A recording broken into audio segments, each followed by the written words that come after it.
Hello everyone, Praise Good here, and welcome back to more Legend of Zelda: The Wind Waker. Last time, we went through the Savage Labyrinth. It was fun. I don't know how I split the episode, so it'll be interesting to see how the final product comes out. I haven't edited it yet. Oh god, I have an issue. Anyway, and this time, we're finally going to progress with story once again. We are here on what is this place called yet? Ice Ring Isle. Which is the second of two islands that we have to go to that have significance to the plot. Anyway, long story short, actually I'm gonna sail closer if I can.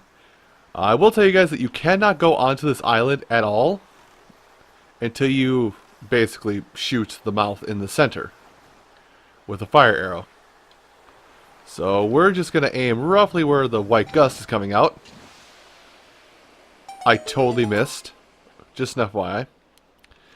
And once again, we are on a time limit to finish this island. Now, there is some money out here, but because I don't need a huge swath of money, I'm not going to worry about it. Anyway, a while ago I said, hey, we're going to hear a sound a lot when we go through this game. Yeah, Link doesn't do too well in ice. Listen, he lives on an island. A tropical island, even. He hasn't had to worry about ice forever. Now I'm going to do a quick lap around the outside of this place because I'm pretty sure there is a treasure chest that's just kind of sitting around the perimeter of this place somewhere. I could be wrong.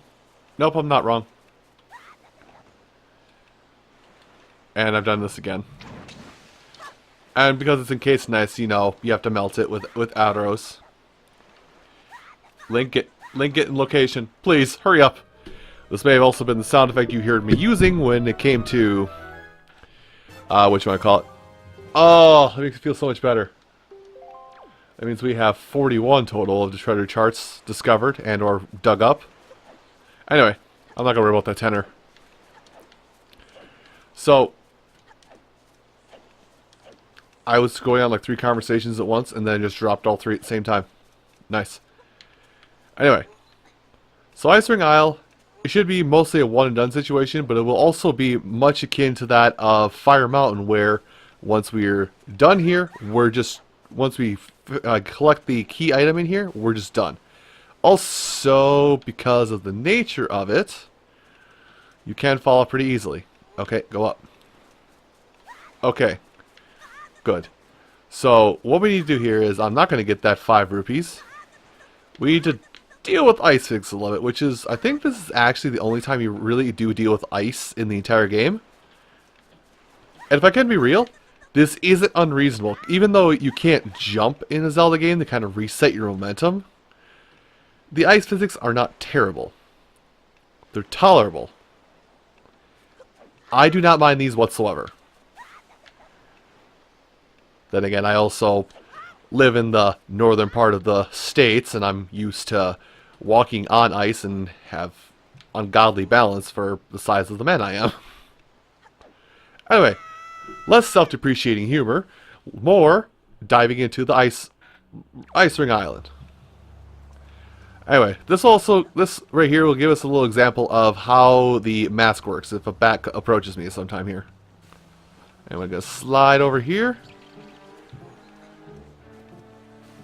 Okay, we're good. So, are they not going to come at me? Okay, maybe not. I'm going to shoot this pot because I'm curious what's inside. Oh, a fairy. I kind of needed that because I've been on death's door a little bit. Oh my gosh, that was a full heal. Maybe it was 2 fairies. Does it not do it for these guys? Oh, it does. So you see that red bar above them? That indicates their health. Now, because they're bats, these ones would take you know, 1 from anything to defeat. Okay, you know what? Fine. Really? If you're going to come at me, just actually come at me. Well, okay, I can't stop this train anymore. Woo! Anyway, this is the key item we're after in this place. Is this chest here, which I have goofed around so long that I almost ran out of time. Now this item those who play Ocarina of Time have some issues with. And I don't know how they'll react in this version of the game. Because they are a key item. Okay, no, they do still act like they do in... They do still act like they do in Ocarina of Time, where you have to equip them separately to use them. But because we're not on Ocarina of Time's old equipment system, we don't have to go into a separate menu, equip them, then unequip them when we're done. Anyway, the iron boots, they make you heavy. Like, ungodly heavy. Also, I am going to take a minute here. And I am taking off this mask. Because now that I've at least shown it in action, I don't like it. I really don't like it. Like, if you enjoy it and you like to see health bars over anything else, that's fine. You do you. Me, not so much. Anyway, with these shoes on, we can approach this hole over here. Which I believe has a goodie for us to collect inside. Oh. Get that fire ready.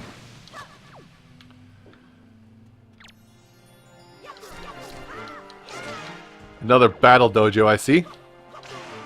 There we go. So I'll free the Dark Nut last.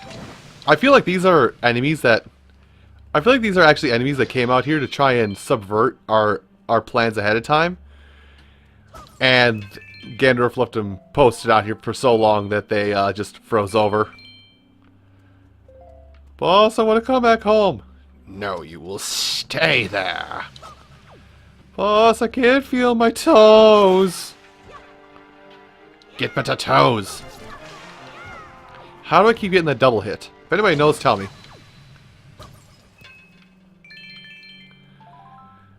Anyway, I kind of have a little bit of a hidden fear that I've had recently that I'm gonna voice now, is that I fear that I may, much like with the school teacher, is that I am gonna have to double back and collect doubles of like the Moblin necklaces and things like that to give 50 plus to everybody who requested stuff, because that get us another treasure chart. That is just a little fear I have. Hi, you're free. Here, let's play a game of swords. I like this game of swords. I usually win. Give me your armor. Now give me your life. Get up. Okay, you hit me. Cool. Anyway, with that done, I believe that's enough to... Yep. To unlock the treasure chest, which I think... I'm fairly certain that treasure chest is going to be a... Don't go in the portal, don't go in the portal. Oh, God. Don't go in the portal. Go around the portal. I'm pretty sure this treasure chest is going to be a treasure chart. Or an orange rupee, which is 100 rupees, which I could have used a little bit ago. Sure, why not? Well, hey, that's more money for the good cause of getting all those treasure charts out. And we're done here. What is targeting me? Oh, there's a ship on the outer skirts of this place. Oh, God. Well, I'll just swim inside. Hold on, is this an oversight? There's... Like, I'm not nuts, right? There's no... Like, there wasn't any drowning meter in this pond, was there? Oh my gosh. Can you actually... Is this like a rare instance where you can just exist in water forever? I figured this would be the worst place to stay in the water because it is Arctic temperatures. Anyway. So now that we got our wee beauties, we have to go to the other location on the map, which has the sage in question here. Oops, wrong thing. This place, Gale Island. I think just by the name alone, you kind of can tell why we needed the boots. Anyway, as per usual, I'll just cut footage until I meet you at that location. Ah, yes, welcome. We have arrived. So, Gale Island, or Gale Isle, rather. So, if you came here any time earlier than going to Ice Rink Isle, this would happen to you. You do not have enough power to push through, but with your boots, you do. Also want you to know that the strength of this wind, by the way. Just awe at the strength of this wind gust. Now awe at us. The fact that we're pushing through that wind gust. Trees bend to its might, yet our shoes, our little booties are strong enough to go through it. Anyway, once you're up here, I believe... I want to test something. Nope, the whole thing... The whole platform, that's kind of bad coding, actually. That's just me, though. Anyway, once you're up here, take your hammer out. Tell it to stop. Okay, I hope you watched that shadow like I did. That tree just snapped back into position. If it's been blowing on it that long, good shot. If it's been blowing on it that long, that definitely wouldn't have saved it. Anyway, I'm going to go and get my leaf back on. Even though I think we'll need the boots here throughout the dungeon a lot. I'm going to get my leaf back on because I see things to possibly grab. Like the magic I'm going to need a lot of probably. That was nothing. How do these leaves stay put of all things, by the way? Anyway, let's go inside and learn how to do a song.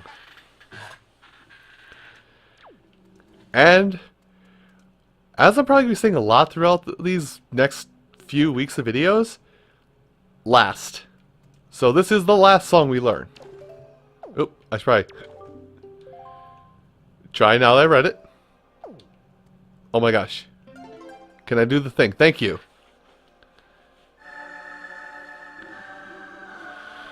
I'm not sure why, like this song just sounds angelic to me.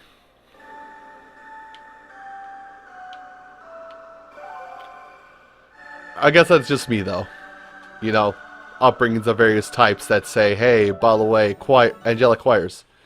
So we have learned the wind god's aria.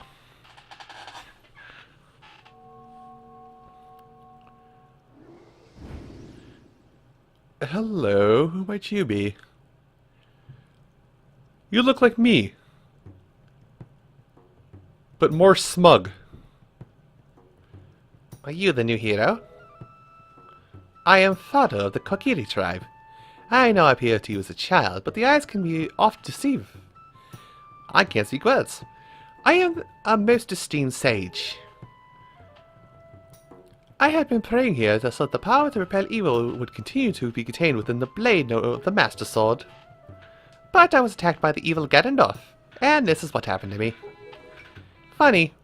Death makes you do weird things. What? What? You wish to return the power of your blade, do you not? Duh. In that case, look for the one who has the same interest that I hold, and teach him the song you just played. I've seen that. I have definitely seen that. That was a focal point. Once you do, I am certain the holder of the instrument will feel the blood of the sages awaken within his veins. That's Wind Waker you hold that used long ago to conduct us sages when we played our song called upon the gods. In those days, it was always the king who conducted for us.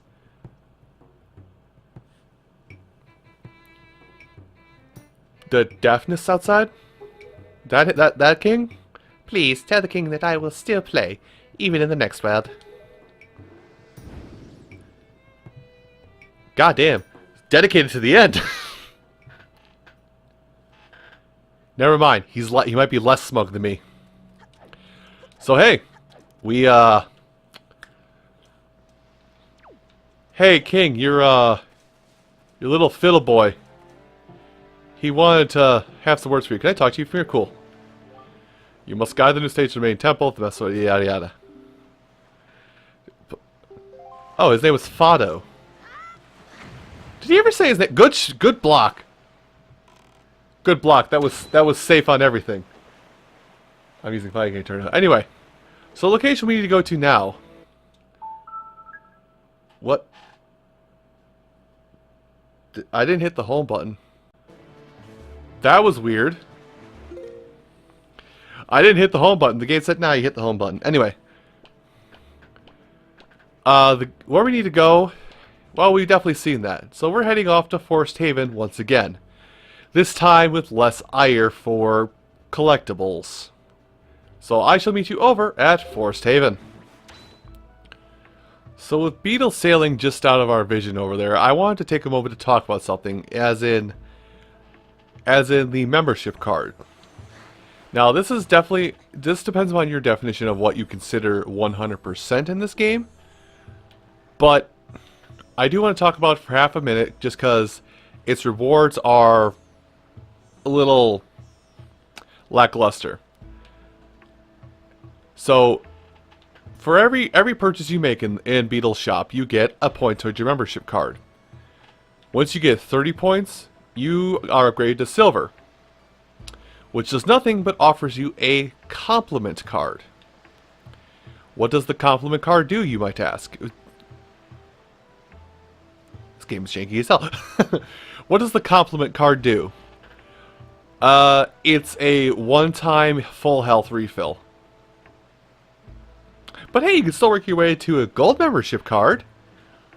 What does that do when you get gold membership? Nothing, except give you a fill-up card.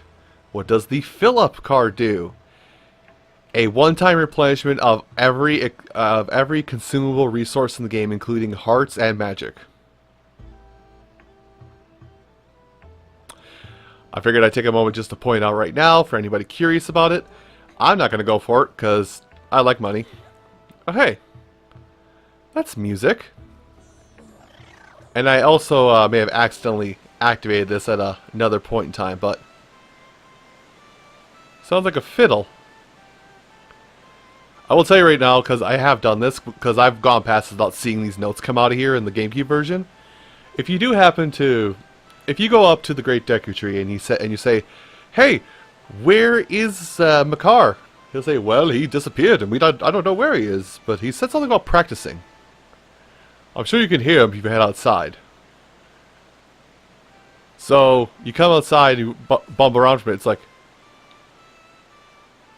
and then you see these come out and you get closer, like, oh hey, that's a fiddle playing. Anyway, you can just kind of float right in. You can also use your grappling hook to swing in here. I did it once before. Now hold on, before I do anything rash or stupid... can I picture? I can.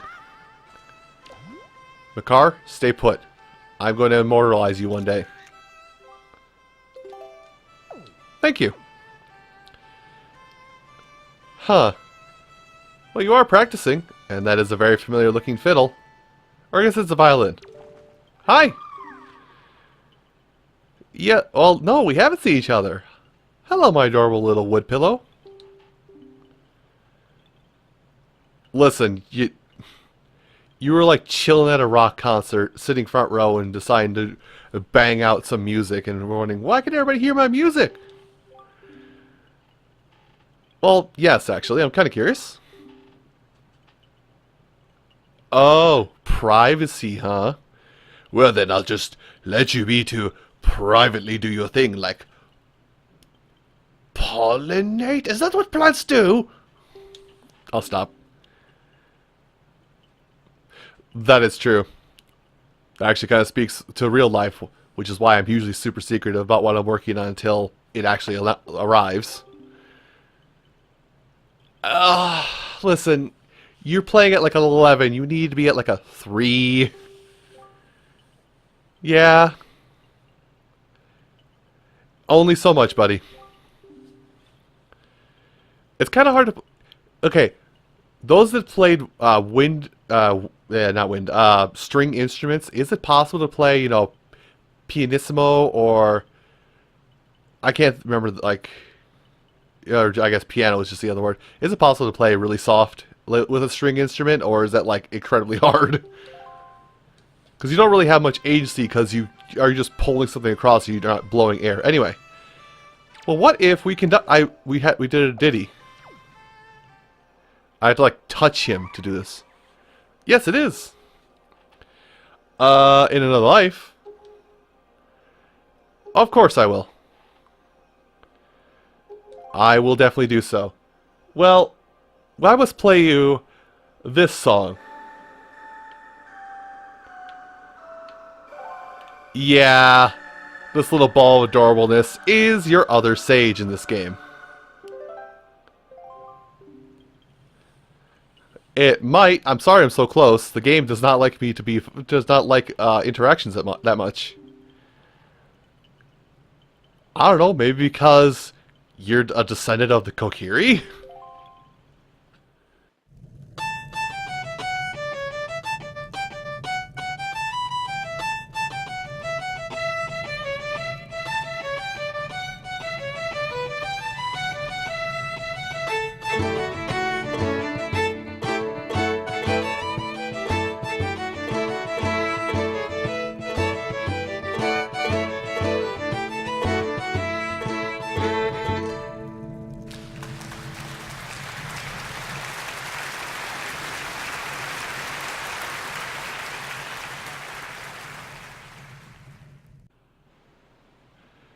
Who's clapping? Who is here? I want answers, dang it. Yes. The Sage of the Wind Temple. See this one? I get a little bit. Considering they fly on propellers and stuff, and they, you know, they also, you know, they're part of nature. Wind is part of nature in my head. Well, at least you know what your duty is. I certainly will, Makar. So before we end off this episode, some of you might not have caught this, but I want to take a moment to highlight this. So, the song we play with Medley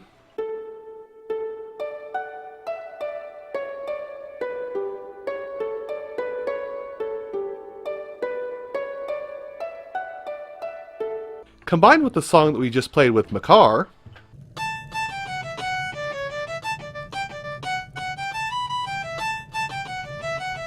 those two overlapping should make a song that sounds kind of familiar.